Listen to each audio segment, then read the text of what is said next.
बच्चों, जलवायु वाले चैप्टर से आज हम आपको मानसून का आगमन एवं वापसी ये समझाने जा रहे हैं। तो समझें, मानसून का आगमन किस तरह से होता है। व्यापारिक पवनों के विपरीत मानसूनी पवनें नियमित नहीं हैं, यानी व्यापारिक पवनें नियमित होती हैं लेकिन मानसूनी पवनें नियमित नहीं हैं, लेकिन ये स्पंदमान प्रकृति की होती हैं। उष्णकटिबंधीय समुद्रों के ऊपर प्रवाह के दौरान, यानी उष्णकटिबंधीय का मतलब यह है कि जहाँ गर्म वातावरण है, समुद्रों के ऊपर प्रवाह के दौरान ये विभिन्न वायुमंडलीय अवस्थाओं से प्रभावित होती हैं। यानी वायुमंडल में बहुत विभिन्न अवस्थाएं होती हैं, उनसे ये हवाएं प्रभावित होती हैं। मानसून का समय जून के आरंभ से लेकर के मध्य सितंबर तक 100 से 120 दिनों के बीच होता है और इसके आगमन के समय सामान्य वर्षा में अचानक वृद्धि हो जाती है। जब मानसून के आगमन का समय होता है तो सामान्य वर्षा में वृद्धि हो जाती है तथा लगातार कई दिनों तक यह जारी रहती है। इसे मानसून प्रस्फोट यानी मानसून का फटना भी कह सकते हैं तथा इसे मानसून पूर्व बौछारों से प्रकृत किया जा सकता है। यानी शुरुआत होती है तो बौछार जैसी वर्षा होती है। सामान्यतः जून के प्रथम सप्ताह में मानसून भारतीय प्रायद्वीप के दक्षिण छोर से प्रवेश करता है। यानी इस बात को आप याद रखेंगे कि जून के प्रारंभ में यानी प्रथम सप्ताह में मानसून जो है कहाँ से प्रवेश करता है, दक्षिण छोर से, भारतीय प्रायद्वीप के दक्षिण छोर से प्रवेश करता है। इसके बाद यह दो भागों में बढ़ जाता है, अरब सागर शाखा एवं बंगाल की खाड़ी। यानी अरब सागर साइड से और बंगाल की खाड़ी दो उसमें बढ़ जाता है। अरब सागर शाखा लगभग 10 दिन बाद 10 जून के आसपास मुंबई पहुंचती है। यानी जो अरब सागर की तरफ हवाएं चली जाती हैं, मानसूनी हवाएं, वो 10 जून के आसपास मुंबई पहुंचती हैं और यह एक तीव्र प्रगति है, यानी काफ़ी तेज़ होती हैं ये हवाएं, ये मानसून। बंगाल की खाड़ी शाखा भी तीव्रता से आगे की ओर बढ़ती है तथा जून के प्रथम सप्ताह में असम पहुंच जाती है। यानी बंगाल की खाड़ी की ओर जो आधा मानसून चला गया है वो भी तीव्र गति से आगे बढ़ता हुआ प्रथम सप्ताह में असम तक पहुंच जाता है। ऊंचे पर्वतों के कारण मानसून पवनें पश्चिम में गंगा के मैदान की ओर मुड़ जाती हैं और मध्य जून तक अरब सागर शाखा सौराष्ट्र, कच्छ एवं देश के मध्य भागों में पहुंच जाती हैं। अरब सागर शाखा एवं बंगाल की खाड़ी शाखा, यानी ये दो भागों में बढ़ गया ना मानसून, तो अरब सागर शाखा एवं बंगाल की खाड़ी शाखा दोनों गंगा के मैदान के उत्तर पश्चिम भाग में आपस में मिल जाती हैं।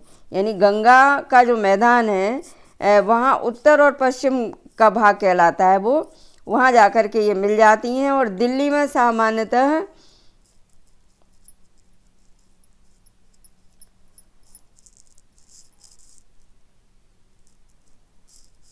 मानसूनी वर्षा बंगाल की खाड़ी से जून के अंतिम सप्ताह में लगभग 29 जून तक होती है और जुलाई के प्रथम सप्ताह तक मानसून पश्चिमी उत्तर प्रदेश, पंजाब, हरियाणा तथा पूर्वी राजस्थान में पहुंच जाता है और मध्य जुलाई तक मानसून हिमाचल प्रदेश एवं देश के शेष हिस्सों में पहुंच जाता है।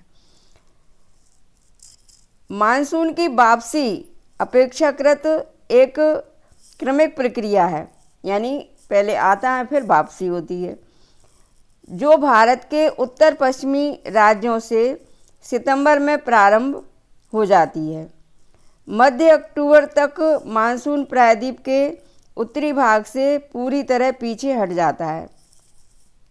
प्रायद्वीप के दक्षिणी आधे भाग में वापसी की गति तीव्र होती है और दिसंबर के प्रारंभ तक देश के शेष भाग से मानसून की वापसी हो जाती है। द्वीपों पर मानसून की सबसे पहली वर्षा होती है।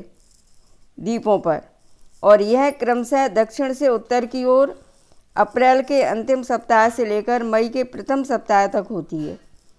अप्रैल के प्रथम सप्ताह से लेकर के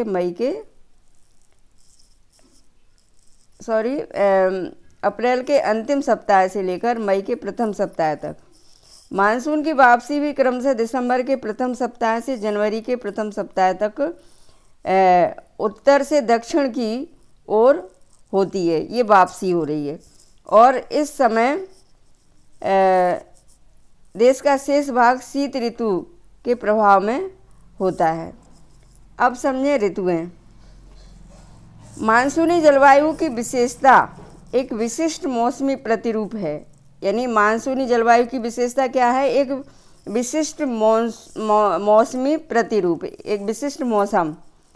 एक ऋतु से दूसरी ऋतु में मौसम की अवस्थाएं, यानी एक ऋतु के बाद दूसरी ऋतु आती है और ये अलग अलग प्रकार की मौसम की अवस्थाओं के द्वारा ऐसा होता है। मौसमी अवस्थाओं में बहुत अधिक परिवर्तन होता है, इस वजह से अलग अलग ऋतुएं समझ में आती हैं और विशेषकर देश के आंतरिक भागों में ये परिवर्तन अधिक मात्रा में दिखाई देता है।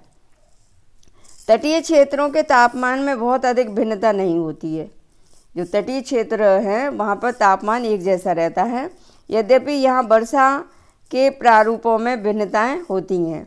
आप अपने क्षेत्र में कितने प्रकार की ऋतुओं का अनुभव करते हैं?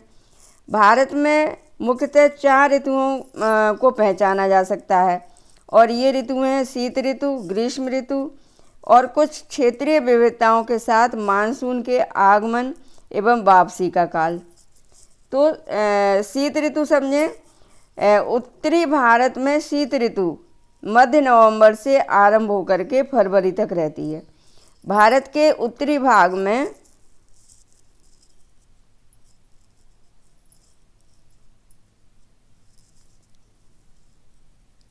दिसंबर एवं जनवरी, भारत के जो उत्तरी भाग हैं वो दिसंबर एवं जनवरी सबसे ठंडे महीने होते हैं। तापमान दक्षिण से उत्तर की ओर बढ़ने पर घटता जाता है, यानी उत्तर से दक्षिण की ओर जाएंगे तो तापमान घटता जाएगा। पूर्वी तट पर चेन्नई का औसत तापमान 24 अंश सेल्सियस से 25 अंश सेल्सियस के बीच होता है, जबकि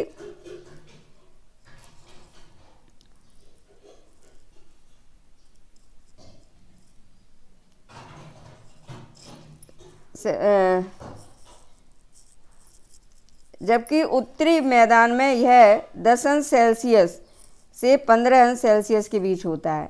यानी उत्तरी मैदान में ठंडा ज़्यादा हो जाता है।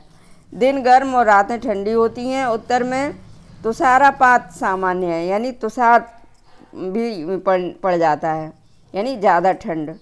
तथा हिमालय के ऊपरी ढालों पर हिमपात होता है और इस ऋतु में देश में उत्तर पूर्वी व्यापारिक पवनें प्रवाहित होती हैं और ये स्थल से समुद्र की ओर बहती हैं, स्थल भाग से समुद्र की ओर, तथा इसलिए देश के अधिकतर भाग में शुष्क मौसम होता है।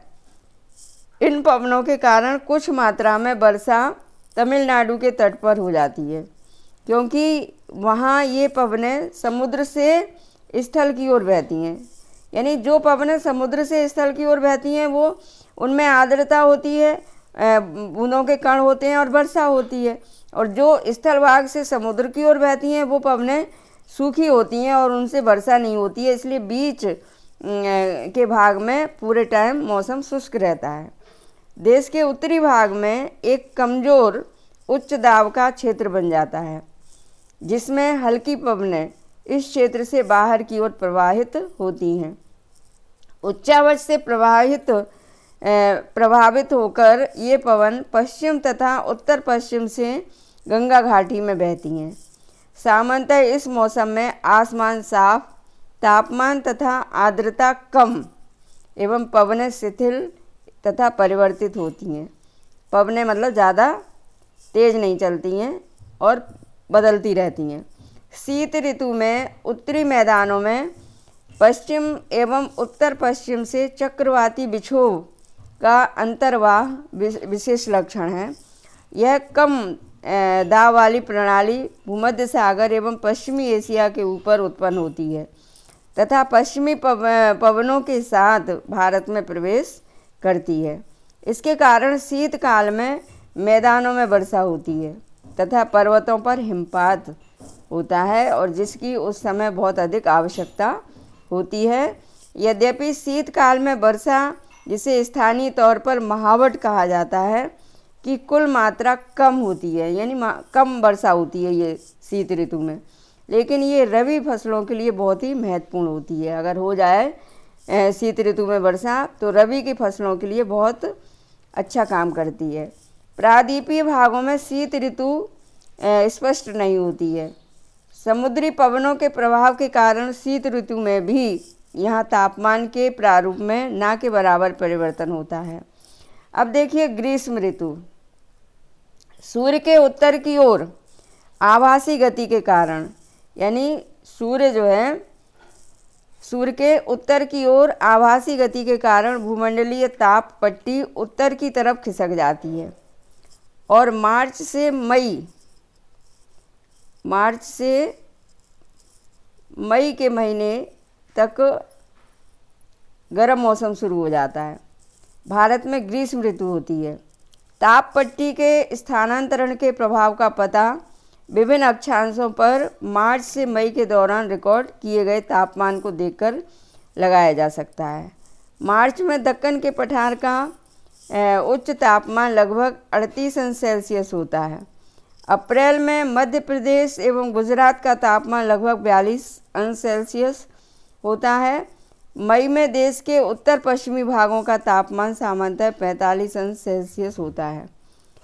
प्रायद्वीपीय भारत में समुद्री प्रभाव के कारण तापमान कम होता है। देश के उत्तरी भाग में ग्रीष्म काल में तापमान में वृद्धि होती है तथा वायु दाब में कमी आ जाती है। मई के अंत में उत्तर पश्चिम में थार के रेगिस्तान से लेकर पूर्व एवं दक्षिण पूर्व में पटना तथा छोटा नागपुर पठार तक एक कम दाब का लंबवत क्षेत्र उत्पन्न होता है, यानी कम दाब वाला। पवन का परिसंचरण इस गर्त के चारों ओर प्रारंभ होता है। लू, यानी गर्मी का मौसम है तो लू ग्रीष्म काल का एक प्रभावी लक्षण है। ये धूल भरी गर्म एवं शुष्क पवनें होती हैं। लू किसे कहते हैं? गर्म पवनें, धूल भरी, जो कि दिन के समय भारत के उत्तर एवं उत्तर पश्चिमी क्षेत्रों में चलती हैं। कभी कभी ये देर शाम तक जारी रहती हैं, यानी देर शाम तक चलती रहती हैं गर्म हवाएं, और इस हवा का सीधा प्रभाव घातक भी हो सकता है।